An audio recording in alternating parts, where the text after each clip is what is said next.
कहानी परिस्थितियों का नियंता बने। पुणे के भीड़ भाड़ वाले शहर में एक यादव परिवार था जिसमें माता पिता और एक भाई बहन थे। जहां पर बेटी के रिश्ते की बात चल रही थी तब माँ से बेटी कहती है, मुझे पहले लड़के की तस्वीर दिखाओ माँ, फिर मैं फैसला करूंगी शादी करनी है या नहीं। माँ ने रीटा की तरफ देखा, अच्छा हम तुम्हारे लिए क्या कोई अच्छा लड़का नहीं देख सकते? रीटा गुस्से में बोली, माँ मुझे लड़का देखना है, मुझे उसकी तस्वीर मंगवा दो या लड़के को यहीं बुला लो। माँ ने डांटा, पगली है, शर्म नहीं आती, चल दफा हो जाओ अपने कमरे में। पिता भी आ गए, क्यों डांट रही हो मेरी बच्ची को? रीटा पिताजी के पास गई और जाकर कहने लगी, पिताजी मुझे लड़का देखना है। पिताजी ने मुस्कुराकर कहा, हाँ बेटी, तुम्हारी मर्जी से ही करेंगे शादी, कल मैं उसकी तस्वीर मंगवा दूंगा। लड़के का अपना होटल है, पढ़ा लिखा है, प्यारा है, लेकिन रीटा को तो लड़का देखना था। लड़का तो प्यारा है। रीटा ने हाँ कर दी। 2 हफ्ते में ही रीटा की शादी हो गई थी। रीटा का हमसफर राहुल अरेंज मैरिज थी। ना कभी मुलाकात हुई, ना कभी कोई बात, कभी एक दूसरे को मिले भी नहीं। ये ऐसा पवित्र रिश्ता होता है, 2 अजनबी एक जान हो जाते हैं जो कभी जिंदगी में मिले भी ना हो, 2 पल भर के में एक दूसरे की जान बन जाते हैं। पहली रात ही राहुल कमरे में आया, हाथ में मीठा पान पकड़े हुए था। रीटा नजरें झुकाए बैठी थी। मीठी पान तो रीटा की फेवरेट थी। राहुल को नमस्ते की। राहुल पास बैठ गया। राहुल थोड़ा सा शर्माता भी था। मीठा पान खाते हुए बोला, रीटा आप पान खाओगी? पहले तो रीटा ने शर्माते हुए मना कर दिया, फिर राहुल ने प्यार से कहने पर रीटा ने पान ले ली और खुद भी खाने लगे। रीटा सारे पान खा गई। राहुल ने जब पूछा, 1 दर्जन पान पूरे खत्म कर दी? रीटा मुस्कुराने लगी, वो तो मैं खा गई। राहुल भी मुस्कुराने लगा, बहुत कंजूस हो आप, पहले कहती नहीं खाती और अब देखो सारी की सारी खा गई हो। यह पान 50-50 की थी। रीटा राहुल को पहली ही रात इतनी तो समझ गई कि वह दिल का बहुत अच्छा है। रात भर प्यार भरी बातें होती रही। जिंदगी अपनी असल मंजिल की तरफ मुड़ गई थी। वक्त गुजरने लगा। रीटा के भाई की शादी थी। रीटा उस समय 7 महीने की प्रेग्नेंट भी थी। रीटा ने राहुल से कहा, मुझे भाई की शादी में जाना है। राहुल ने रीटा के पास बैठकर बोला, रीटा डॉक्टर ने आपको ये लंबी यात्रा करने से मना किया है, इसलिए मैं कोई रिस्क नहीं लेना चाहता। मैं इजाजत नहीं दे सकता शादी में जाने की। रीटा को बहुत गुस्सा आया और बोला, राहुल पागल हो गए हो क्या? मेरे भाई की शादी है और आप कह रहे हो कि नहीं जाना। आप मुझे कार में बैठाकर आराम से छोड़कर आ जाएं। बस। राहुल ने रीटा का हाथ पकड़ा और प्यार से फिर समझाने लगा, रीटा क्यों बेकार की जिद करती हो? डॉक्टर ने यात्रा करने से मना किया है तो मैं नहीं जाने दे सकता तुमको। तुम लापरवाह हो जाती हो और मैं तुमको किसी और के भरोसे नहीं छोड़ सकता। इतना कहकर इतना कहकर राहुल कमरे से बाहर चला गया। रीटा रोने लगी। रीटा ने अपनी माँ को फोन किया, राहुल मना कर रहा है शादी में आने के लिए। माँ ने समझाया, बेटा अगर वो कह रहा है तो मत ही आओ। लेकिन रीटा की भाभी और भाई जिद करने लगे, क्यों नहीं आने दे रहा है राहुल हमारी बहन को? वो रात को आए। राहुल भी घर पे था। कहने लगे कि आज मेहंदी है और कल बारात है, रीटा को लेने आए हैं। राहुल ने रीटा की तरफ देखा और रीटा मैंने क्या कहा था तुमसे? रीटा ने नजरें झुका ली, कमरे में चली गई। उठकर राहुल को गुस्सा तो बहुत था लेकिन ये सब्र कर लिया। 1,000 रुपए जेब से निकाले और रीटा को दिए। ये कुछ पैसे रख लो, बाकी और चाहिए तो ले जाना, मैं कल आऊंगा। रीटा बहुत खुश थी। राहुल ने अपने सीने से लगाया और रीटा को कहा कि अपना ख्याल रखना रीटा। फिर रीटा शादी में चली गई। मेहंदी की रात रीटा की बुआ की लड़की भी आई हुई थी। डांस भी किया, काफी एंजॉय किया। बारात वाले दिन जब भाई की बारात लड़की वालों के घर पहुंची तो बारिश हो रही थी। गली में काफी कीचड़ था। रीटा का पांव फिसला, गिर गई। गिरते ही उसके पेट में दर्द होने लगा। रीटा जोर जोर से रोने लगी। जल्दी से रीटा को अस्पताल ले गए। रीटा दर्द से चिल्ला रही थी। राहुल को कॉल की, रीटा के बारे में बताया। राहुल घबरा गया। वो जल्दी से अस्पताल पहुंचा। डॉक्टर रीटा को इमरजेंसी वार्ड में ले गए थे। राहुल बहुत परेशान था। दिल की धड़कनें बेकाबू थी। जुबान पर ईश्वर का जाप था। बाकी सब लोग शादी की खुशियों में मग्न थे, लेकिन यहाँ राहुल परेशान खड़ा था। कुछ देर बाद डॉक्टर कमरे से बाहर आए। उन्होंने सॉरी कहते हुए बताया, आपका बच्चा मर चुका है।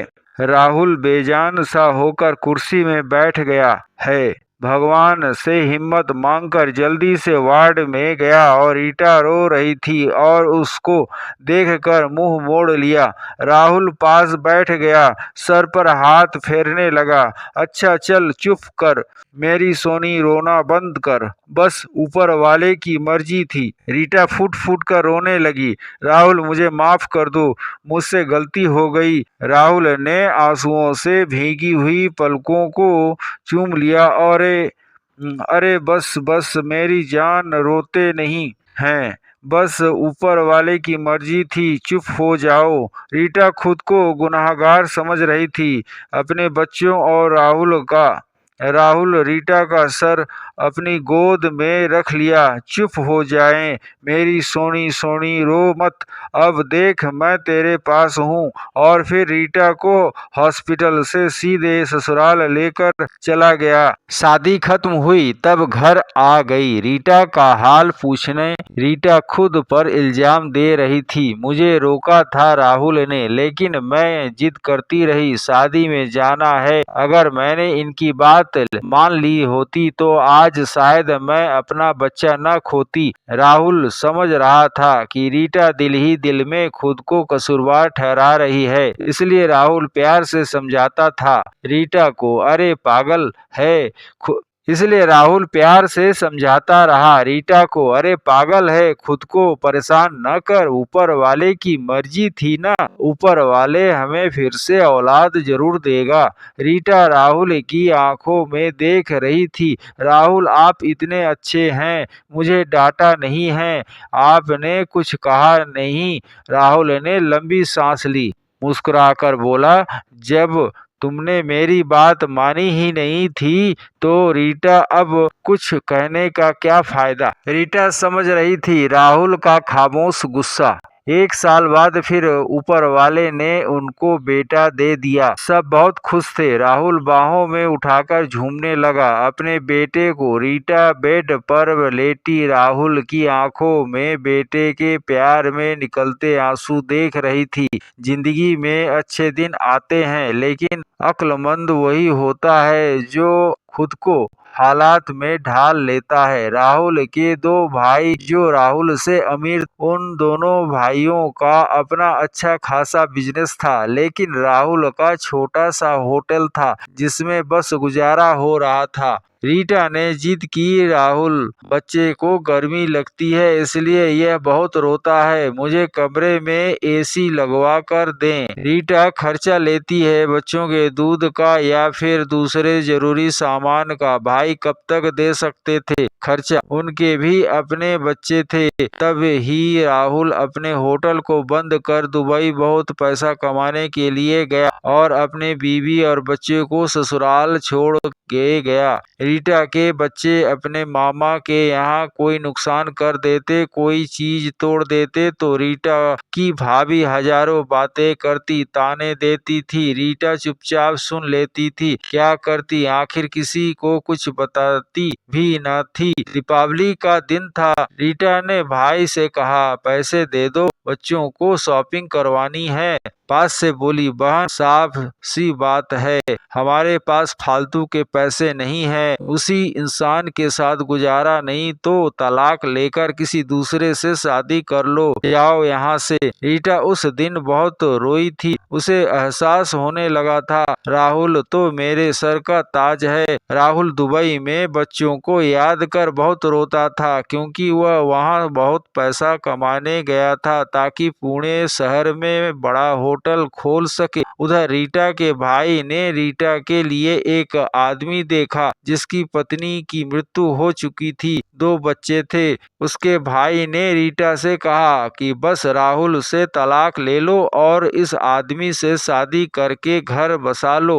अपना रीटा की आंखें भीग गई थी। जल्दी से मोबाइल निकाला, राहुल को फोन लगाया, नंबर बंद आ रहा था। रीटा रोने लगी, मुझे राहुल के पास ही जाना है, मुझे कोई शादी नहीं करनी है किसी से। उधर राहुल का दिल तड़पा। उसने सोचा मेरी रीटा से बहुत दिन बात नहीं हुई और फोन भी नहीं लगता है, क्या करें। तो वह इंडिया का टिकट करवाकर वापस आ गया। रीटा रो रो कर भगवान से अपनी गलती की माफी मांग रही थी कि क्यों अपने पति से ऐसी लगवाने की जिद की थी, जिसके चलते वो दुबई पैसे कमाने चले गए और मैं भैया भाभी के घर में रोज ताने सुनती रहती हूँ। ऊपर वाले मुझे माफ कर दे, मुझे मेरा राहुल वापस कर दे। रात भर रोती रही। सुबह बेटे को नाश्ता करवा रही थी, तभी दरवाजे पर घंटी बजी। भाभी ने दरवाजा खोला, सामने देखा राहुल खड़ा था। रीटा की नजर पड़ी राहुल पर, हाथ से दूध का कप छूट गया। नंगे पांव दौड़ते हुए जाकर राहुल के सीने से जाकर लगी, चीख चीख कर रोने लगी, राहुल मैं बहुत प्यार करती हूँ तुमसे। राहुल ने रीटा का माथा चूमा और आंसू साफ किया और बच्चों को सीने से लगाकर प्यार करने लगा। वो राहुल के साथ घर वापस आ गई। दोनों खुशी से सब बातें भूलकर पुणे शहर में फिर से एक बड़ा होटल खोलकर अपने जीवन की नई शुरुआत की। ये कपल हमें ये बता गए कि जज्बात में जुदा हो जाना बहुत आसान है, लेकिन जुदा होकर जीना एक कपल के लिए बहुत मुश्किल है। तो दोस्तों, आज की स्टोरी एक कपल की कैसी लगी कमेंट कर अपनी राय दें और कहानी पसंद आने पर लाइक शेयर और सब्सक्राइब जरूर करें। धन्यवाद।